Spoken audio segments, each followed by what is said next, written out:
So a lot of you have been asking how I actually create my YouTube videos. So in this video, I'm going to show you exactly that. Everything from some of the softwares I'm using to my entire setup that you see now. So the camera I'm using, the lighting that I'm using, and the microphone that I'm using. So I'm going to try something totally different. I'm going to get out my phone, give you a walk around of this entire setup, and I'm going to keep it really simple, so hopefully you can replicate something like this too. And the main thing for me is when you build some type of setup like this, it's got to be really easy to start recording.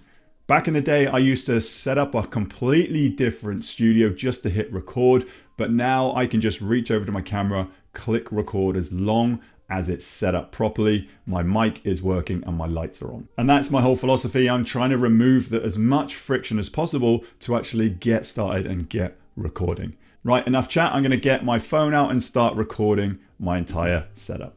Okay, so first off, this is what I see when I am creating content. So this is the camera that I'm looking down into. It's a Panasonic Lumix G7. Then I have a desktop display, and then I have my laptop just plugged into my desktop and a very simple desktop here. I have then got a Rode Podcaster mic, and then to the left I have a ring light, and then to the right I have another light. Towards the back of the room I also do have another light here shining up the back wall, because as you can see, this is basically my entire backdrop being backlit by that light. So if I come all the way back round, then before I even start to create any type of content, I do a lot of keyword research using a tool, something like Answer the Public. Once I know what I'm going to talk about, I just come over to my camera, hit record, and then I use something like Claude to help me with some of the scripting. And then once that's done, I use something like Descript to actually edit the video.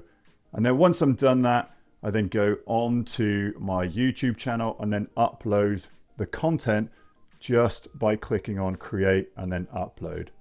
I've done videos on all of these different tools, so you can see those individually, but today I'm going to walk you through exactly how I've got this set up. So the three main things are a camera of some sort. It doesn't have to be a DSLR, it could be just your mobile phone, some kind of lighting, and then some way to collect sound.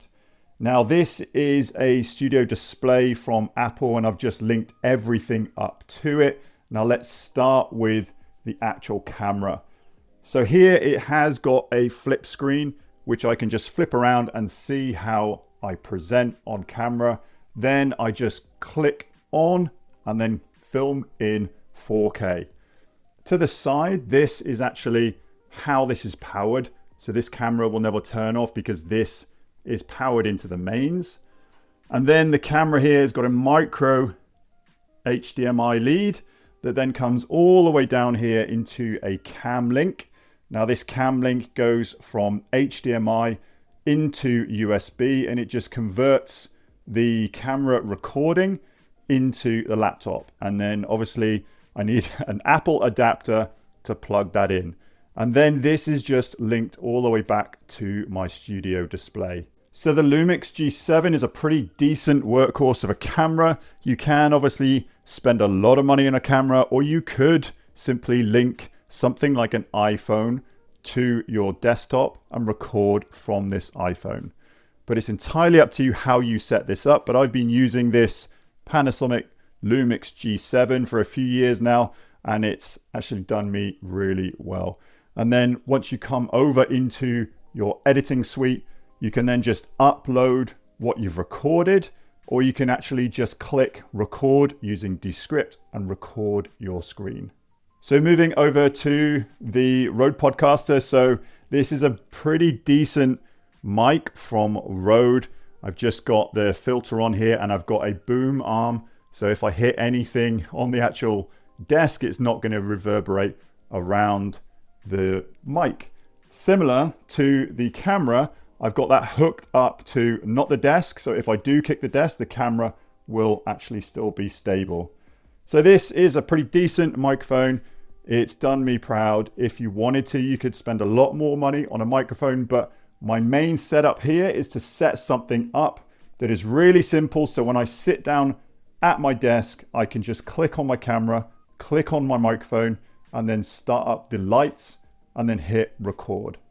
So after my mic is actually out the back of this, is just linked into the back of my desktop here. Just again, another adapter from Apple, because you've got to go from a USB into a USB-C. Now I'm only linking it to the back of my computer because I'm running out of ports on my MacBook. If you did have either a USB-C port or more ports on your MacBook or computer, then you can just run everything through your computer.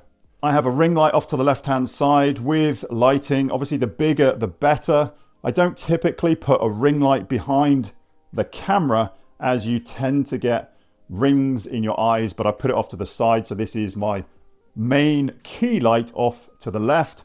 And then I just have another key light off to the right. And remember, that light behind me also shines up the back wall.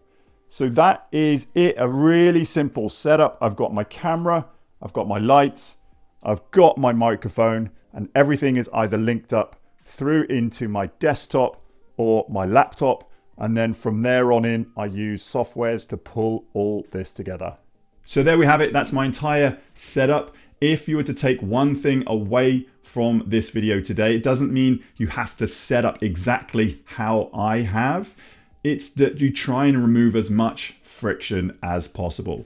If you're just starting out, use your mobile phone. If you're just starting out, use some kind of lapel mic. If you're just starting out, even use the sun as your main key light. And in order to create content, you've got two real strategies. Either ask people who you know or you've been working with, see what their biggest challenge is, and then create content to help them or even future versions of them. Or you can do keyword research to understand what people are typing into the internet to try and get solutions to their problems, and then create content for that. Have a look at the search volume, have a look at what keywords are being used, so you can create content to show up for future versions of those people. And I will link up in the description previous videos that I've done on how to use Answer the Public to do keyword research, how to use YouTube Studio and upload your videos, how to use Claude, and how to edit your videos. And now you've seen my full setup and how I record YouTube videos. If you also want all of the softwares that I use, free and paid, I've got you covered. Head to timpeakman.com/tools to get my entire tech stack. These are the tools that I have scrutinized and that I use in this one-person online six-figure business. Just head to timpeakman.com/tools to get your checklist today. And I look forward to seeing you on the very next video.